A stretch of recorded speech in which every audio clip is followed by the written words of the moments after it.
probably coming to you for a reason, because the information inside, be it the entire reading or just one little thing that'll spark something huge, may be meant for you at this time. So if you're vibing with me already, I suggest that you stay and come in with open mind, open ears, open heart, and let's begin whatever messages are about to come out for you, be it love, be it general stuff. I don't really know right now, but let's start. Let's set the tone with your oracle card for the reading. All right, we'll read about the oracle card in depth at the end, but I just want to get this out before we get into any kind of specific energies for you guys. If you're new to the channel, welcome to Tarotverse. If you're a returning Tarotversian, I hope you do enjoy this reading. Be sure to subscribe if you like me, if you're not subscribed, etc. You know how YouTube works, you guys, right? You've been here before. So we're getting the bridge right now for your oracle card. Beautiful color of the rainbow. To me, this is just a personal association that I have, and it's been coming up lately, actually. So the fact it's coming up here means I should probably share it with you guys. I see the rainbow as a very regenerative energy. For example, in meditation, I like to visualize a rainbow over maybe an area of your body or your soul that you want to really heal and regenerate. So for example, you're working with like your heart, or you want to like help heal your heart chakra, heart space. Imagine that rainbow light shining on it. Imagine that in your mind's eye and healing it. And the same can go for like your mind, your third eye, whatever. I just see the rainbow light. It just came to me, very deeply in visions and stuff as an energy to work with that is extremely regenerative and healing for a human, I guess, for us here on planet Earth, which is cool, because it's, there are different perspectives, different variations of light. Light is the most healing thing, right? I feel like it gives life, essentially. And a rainbow is just a really cool form of it. Continuing though, it's not just the color, the bridge as well. It's kind of this passage from one state of being to the other. And this has been coming out a lot lately in readings, even though this is timeless regardless of time. Lately, because I've been doing readings towards the end of the year, there's this kind of like very, very big shift for 24 to 25, bigger than the past years that I've ever read for. A lot of people are making these big jumps. December, January, I think will be very big months in most people's lives. December 2024, January 2025. Huge jumps.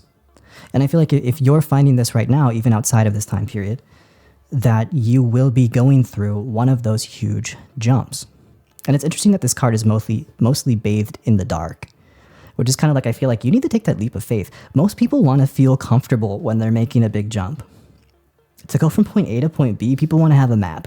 They want to know all the coordinates of point B. They want to know what's waiting for them and that they're going to be okay, that they're going to be safe. Then they take the journey. Well, you don't get that luxury. Sorry.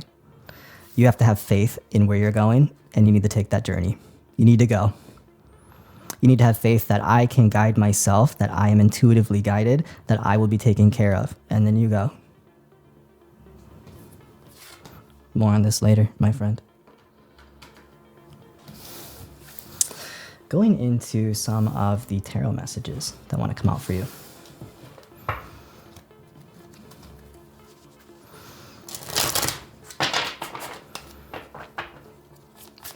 This is the Terra Volatile. Volatile. I got this deck. I don't know how to pronounce it. For those that like the deck, beautiful deck. Oh my god, it's so cool, as you'll see. Messages for those that need to hear it right now. Those in transition, those that have come for specific messages, guides for the collective. What does my beautiful Tarotversian, my viewer, need to hear at this time? What's coming up for you guys?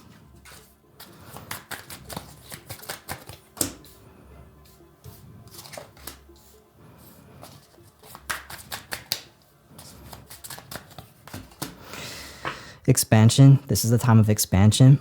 You don't want to keep to yourself. You don't want to keep your ideas to yourself. You want to share them. You don't want to keep your success to yourself. You want to share it, whether this is emotional success, financial success. You want to be able to be sharing with others at this time. Your ideas, share them. Your advice, share it. Your art, share it. Your time, share it.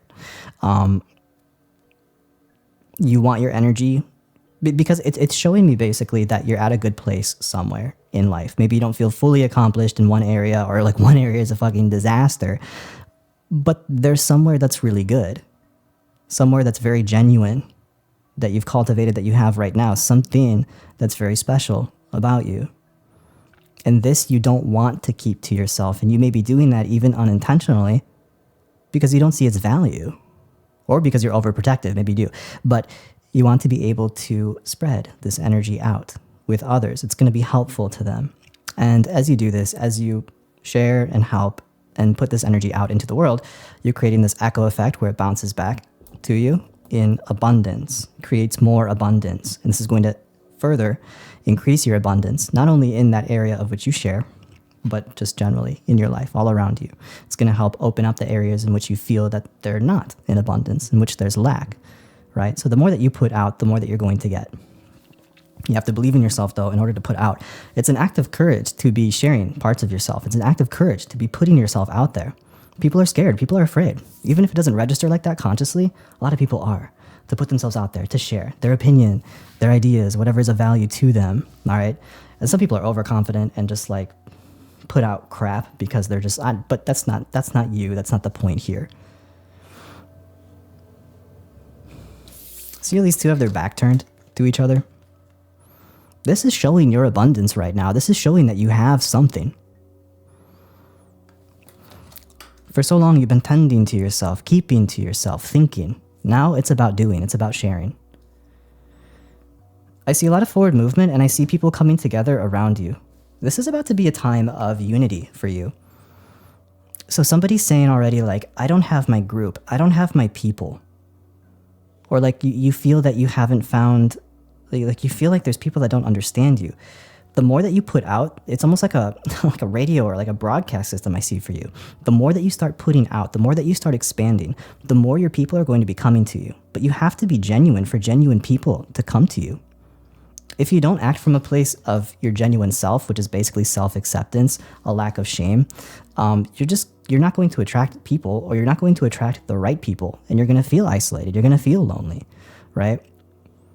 So some of you have issues with feeling genuine, and in order to get into that place of who you really are, you simply need to do the courageous act of sharing, of putting yourself out there, which I'm getting is scary. So the strength card is popping up in my head. It's like scary for some of you guys or something, but it doesn't have to be. There's an internal conflict here, which may be like a push away from feeling stable and abundant. So some of you, this is probably not a conscious mechanism. You might sabotage areas of growth because you don't think you deserve it. Think about that for a moment. Think about, times in your life where you could have excelled and grown, but you've talked yourself out of it, or you like literally sabotaged it. So you want to start changing that mechanism within you, right? Again, going back to being genuine is very important here in this reading. I want to get some oracles on this. Throw some oracles on this. See what we get.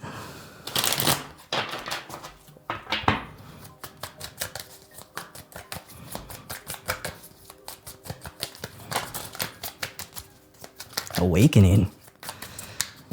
Very cool. Mask. Ooh. Wisdom. Where do I begin? These are such cool messages. All right, so awakening. I think you guys know what that means, right? You guys are really starting to see things clearly. You're going through maybe a spiritual awakening. But I feel like the most clearly that you're going to be seeing is yourself. Not anything else. Like, it's you that you're going to be seeing clearly. The real you that's been behind the mask. How have you been conditioned your whole life? How have you conditioned yourself? How have you allowed yourself to act a certain way, to fit a certain role, to do a certain thing? I feel like the mask is coming off for you. Again, I'm seeing that is an act of courage to take it off, though, to face these things, to be the real you. It all goes back to being genuine in this reading. Wisdom. Learning more about yourself, understanding what it really is, who you really are, how things really work. I'm seeing a lot of wheels turning, and I'm seeing things start to turn ever more in your favor the more that you embrace who and what you are right now.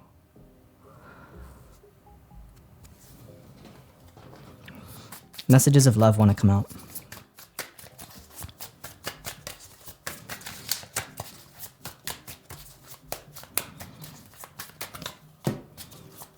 Ace of Cups. Knight of Coins. Hangman. The Emperor.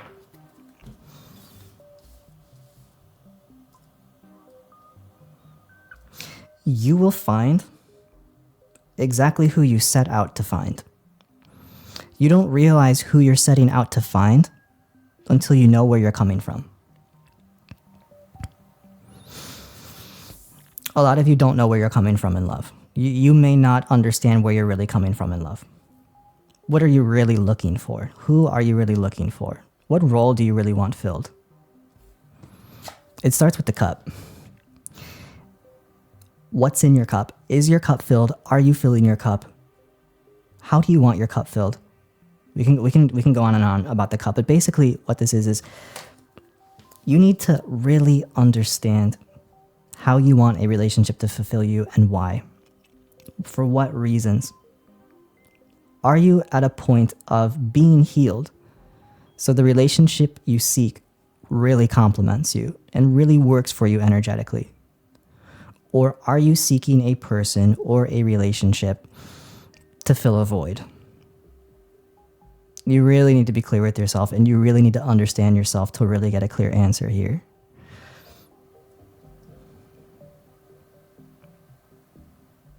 If there's a hole in your cup that is creating a void, and you're looking for somebody to fill that cup, it's going to keep going through the hole.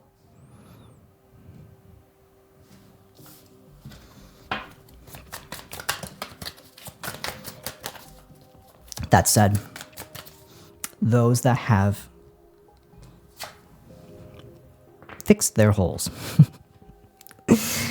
those that really know how to fill their cup and what they want filling it, you're about to find your match.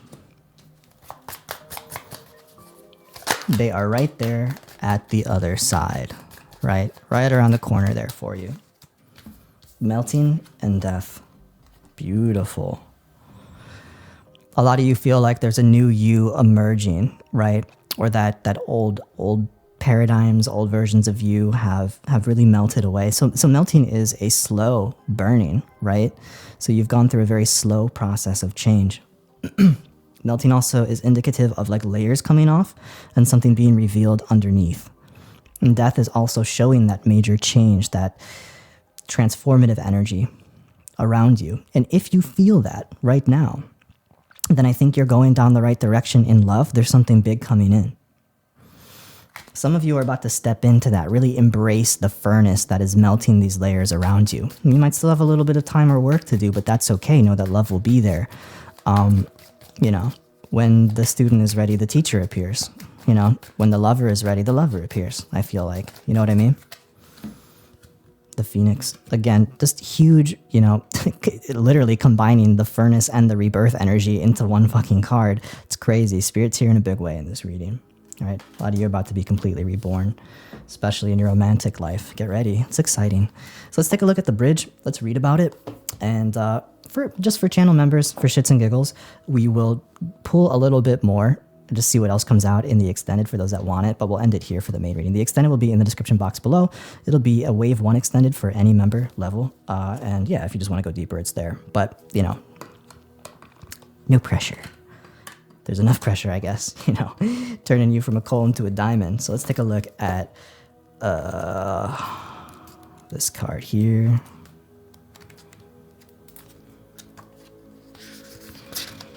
Shit, what was it?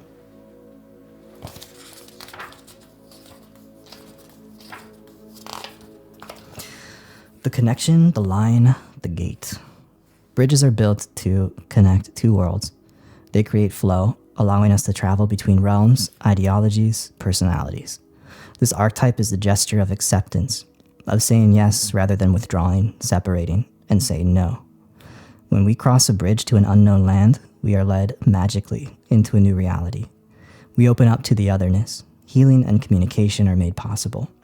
We enter a state of curiosity, wonder, and learning. The shaman, for example, creates the bridge between the everyday world and the sacred. This card asks us to study the connections between the seemingly disconnected parts of our life, relationships, ideologies, histories. Remember that a bridge can't be forced. It must be made with love, or its structure will not withstand the inevitable weather of life. In light, this represents acceptance, magic, and communication. When dark, this represents lacking boundaries, forcing connections. Imagine building a bridge, then imagine building a wall. Which energy is needed for the situation at hand? Which image softens and heals the heart? Lie on the floor and listen to Bridge Over Troubled Water. Notice the ease and acceptance within the melody, the feeling of rising above the muck. I guess that's a song. I don't know. She always recommends music in her things. I never really listen because my music taste is weird. Hope you enjoyed. I'll jump into the extended for those that want it, but take care. Be sure to subscribe and check out your signs reading on my channel. If you've never been here before, I do sign-specific readings. Thank you very much for coming, and I wish you the best on this journey.